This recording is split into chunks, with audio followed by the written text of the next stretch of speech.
Good morning, everyone. I'm Aiden Taylor, Executive Director with Clay County CERT, and this morning I have State Fire Marshal Ken Tyree. We'll be discussing fire safety, and this week's National Fire Prevention Week is Serve Up Fire Safety in the Kitchen. Good morning, State Fire Marshal Ken Tyree. How are you this morning? Mr. Taylor, doing well, and thanks all who are dialed in for this meeting. Okay, so we have a couple of questions and topics that we're going to be going over. Fire Prevention Week, it's been kind of delayed this year because of COVID, but it's definitely an important thing to remind our communities about. And one of the major things is cooking fires. Cooking is the leading cause of home fires and home fire injuries.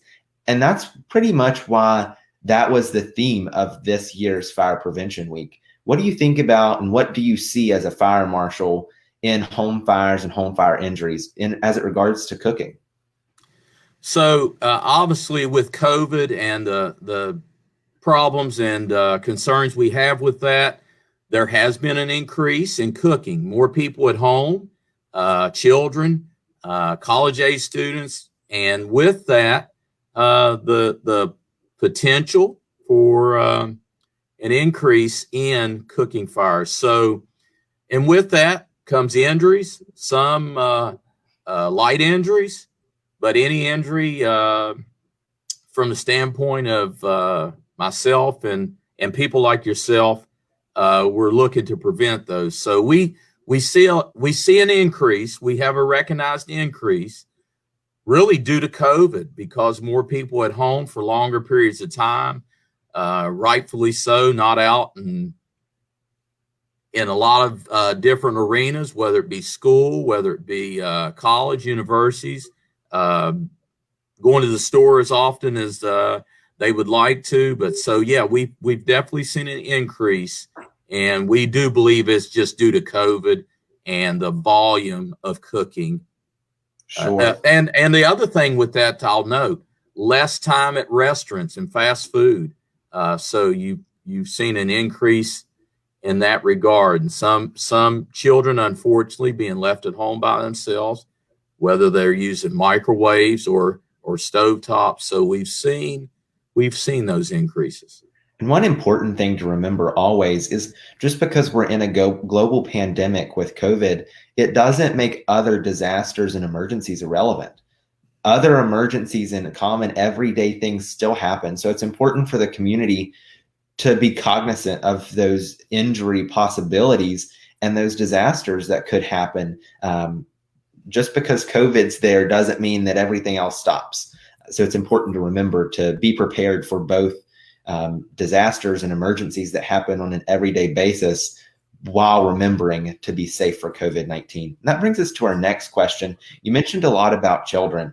Children do account for a small portion, if not a large portion, of fire-related injuries as it regards to cooking.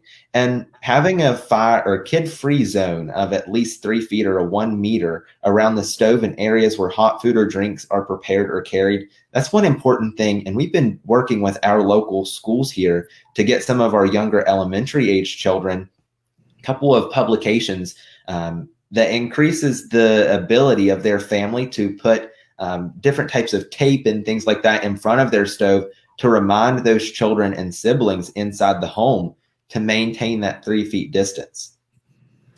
Yeah, those markers are important. This concept and this teaching opportunity has been around for years. We've used that three foot safety zone or kids free zone, whichever way. We always called it a safety zone to keep the exposure down. So it's absolutely critical. And it's not only critical for when it comes to hot food, but, even when you're starting to deal with maybe preparing hot chocolate, teas, and things like that, that kids need to be mindful that boiling water, when it goes above 212, will cause severe injuries. Yes. And we've talked a little bit about how can we prevent a fire or fire-related injury when you're cooking. But what about when there is some sort of an incident and it does cause a fire or an injury, what are some ways that we can increase preparedness there? And one of those is smoke alarms. They detect and alert people to a fire in the early stages, and smoke alarms can mean the difference between life and death in a fire. It's so important to make sure that fire alarms are installed properly. Oh, absolutely. And, the maintenance of those fire alarms, whether it be checking them on a monthly basis to make sure, because you don't want to get to the time and frame where your smoke alarm is reminding you that, hey, I may need a new battery through that chirping reminder. So it's good that if you inspect them and then test them once a month, it's very valid. The other part of that is the proper installation. Having them on every level of the home and outside the bedrooms are critical to early notification and early response by individuals and families to be able to escape in a safe manner. So when you start looking at time is important when it comes to fire, and fire does not discriminate, and we need to be mindful of that because it can happen to all walks of life, individuals, families, rich and poor, seniors, young people. It does not discriminate, for sure. And that includes businesses and other organizations. Fires don't just affect the home. So it's important for local businesses, even some new businesses, whether you're small, large, huge corporation, to also be involved in fire safety. And one thing that you mentioned was early warning and early response. And time is always of the essence. So make sure everyone in the home understands the sound of the smoke alarm and knows how to respond. What are some ways that you've seen that becomes an issue? We've seen sometimes children don't know what that alarm sound means, and they think it may just be a phone or some other type of instance inside the home. Yes, absolutely. So the technology has changed because there used to be devices that really almost sounded like an alarm clock. And so over time, technology has changed. But I think the emphasis when it comes to uh, being familiar is really practicing drills, being familiar with the sounds that you would have for an emergency, whether it be a security issue or a life safety or fire issue. And so I think practicing and being familiar to understand what these devices sound like when it comes to an emergency is valid and very important. And that's one thing. We do a lot of emergency preparedness, disaster preparedness, fire prevention, and safety. And one thing that always goes across the line, no matter what topic you're discussing, is that practice doesn't necessarily make perfect.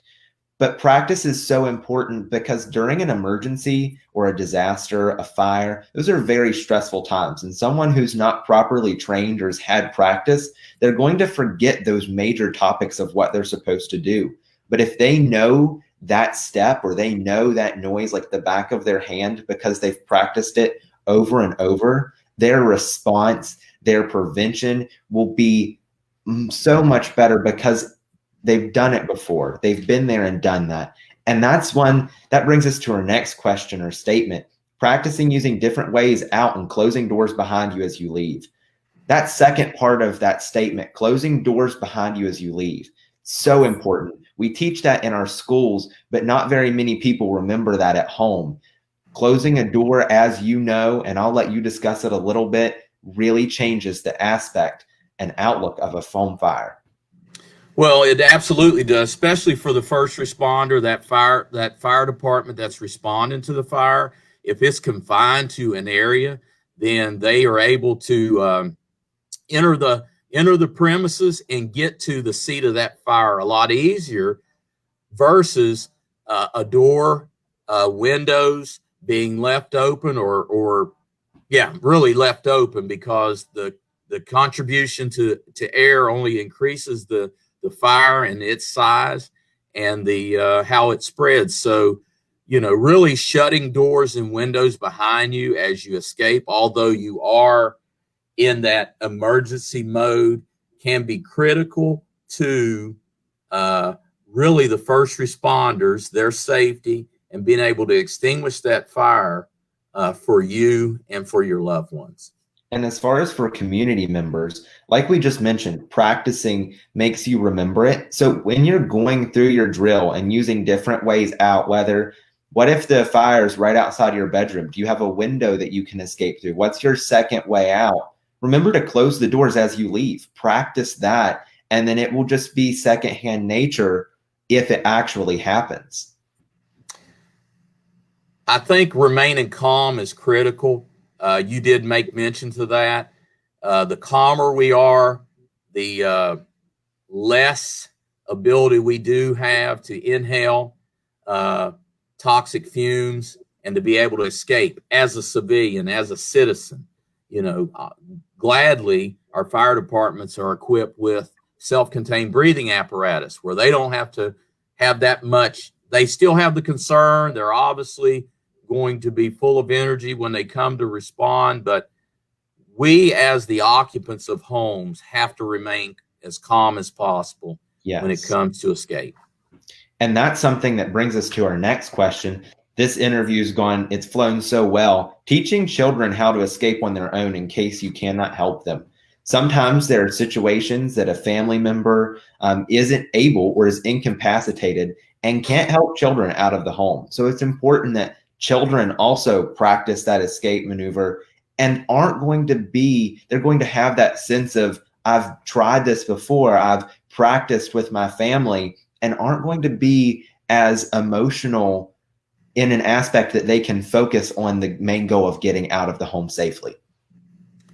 Absolutely. Well, in a lot of jurisdictions and those that don't have them, they request fire safety houses to come into communities for elementary age students, for fairs and festivals when they're occurring, so that fire departments can utilize others' equipment to share, learn safety tips, practice safe escaping.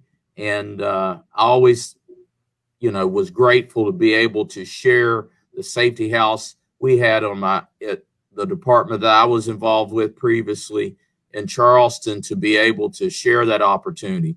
And it just so happens we did attend the Golden Delicious Apple Festival in Clay and be able to share that with elementary school age children at that time.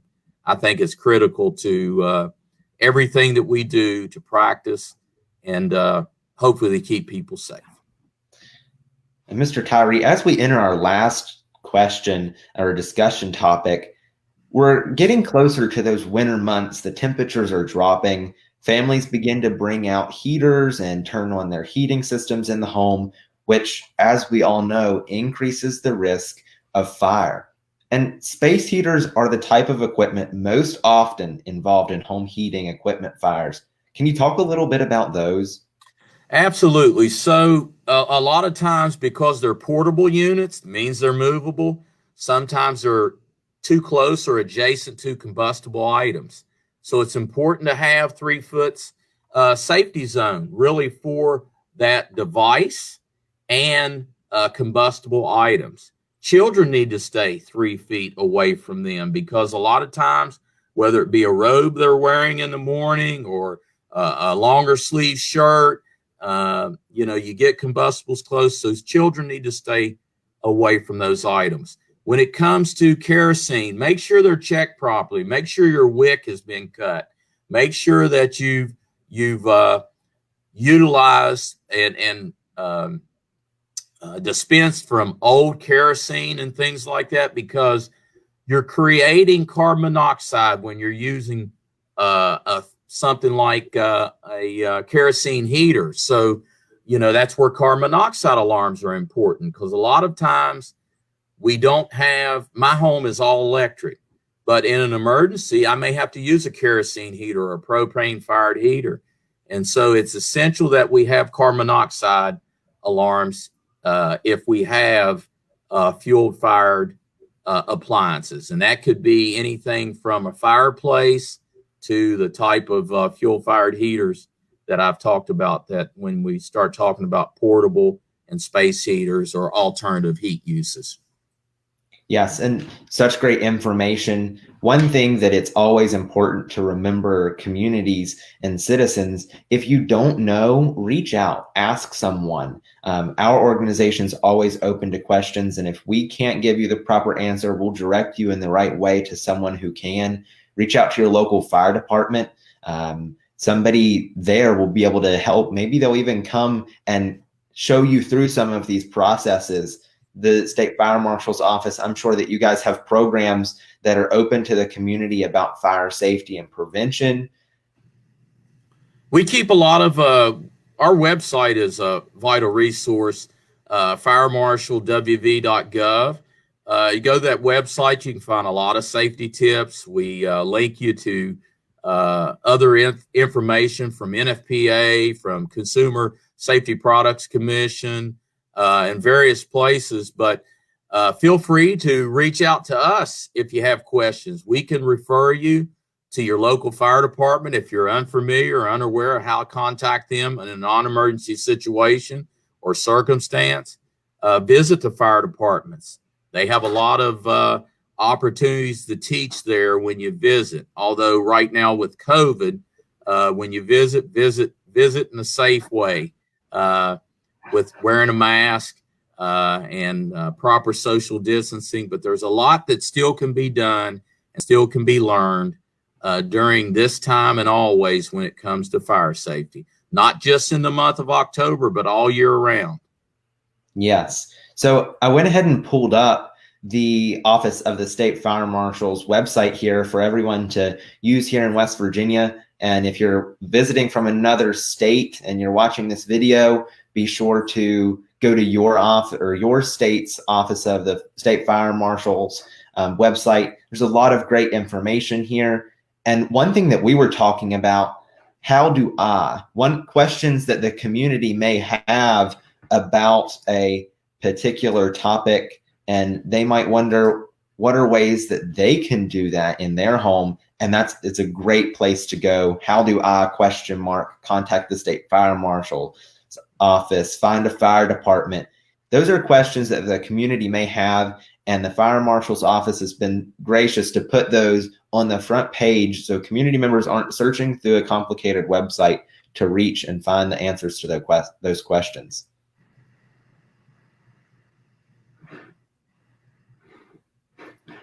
Well, thank you everyone for joining us. Thank you, State Fire Marshal Ken Tyree, for joining us.